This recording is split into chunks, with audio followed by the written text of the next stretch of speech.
નમસ્કાર મિત્રો, આજનો મારો વિષય છે ચોમાસામાં સ્વાસ્થ્ય કેવી રીતે જાળવવું.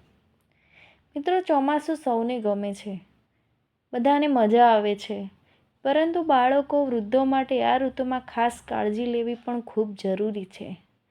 કારણ કે બાળકોની રોગપ્રતિકારક શક્તિ હજુ વિકાસ પામી રહી હોય છે, જ્યાં વૃદ્ધોમાં ઉંમરના કારણે તે ઓછી થઈ શકે છે. તેથી આ બંને વય જૂથમાં ચેપ અને અન્ય બીમારીઓનું જોખમ પ્રમાણમાં વધુ રહે છે. યોગ્ય સ્વચ્છતા, પૌષ્ટિક આહાર અને સમયસર સારવાર દ્વારા ઘણીવાર સમસ્યાઓથી બચી શકાય છે. ખાસ કરીને બાળકો માટે શું કાળજી લઈશું?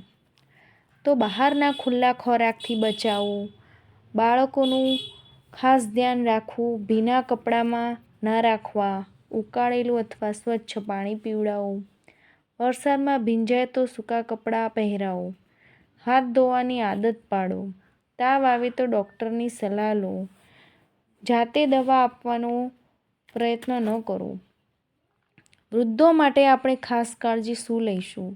તો ભીના કપડામાં ના રહેવું, ગરમ અને તાજો ખોરાક લેવો, પૂરતું પાણી પીવું, બીપી ડાયાબિટીસ હોય તો દવા નિયમિત લેવી, તાવ શ્વાસમાં તકલીફ અથવા સતત ઉધરસ હોય તો તરત સારવાર લેવી. દરેક માટે સાવચેતી માટે આપણે શું કરીશું?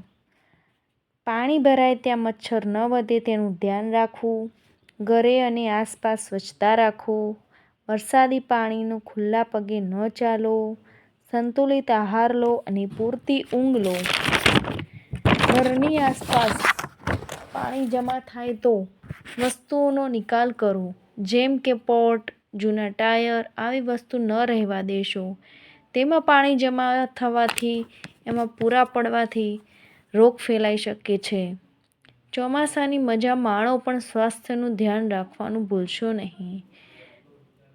તો મિત્રો, આજે આપણે જાણ્યું કે ચોમાસામાં બાળકો અને વૃદ્ધોનું ખાસ ધ્યાન કેમ રાખવું જોઈએ અને કેવી રીતે સરળ સાવચેતીઓ રાખીને ઘણીવાર બીમારીઓથી બચી શકાય છે.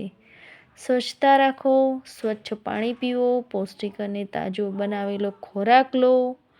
ગંભીર લક્ષણો દેખાય તો જાતે દવા લેવાને બદલે ડૉક્ટરની સલાહ લો.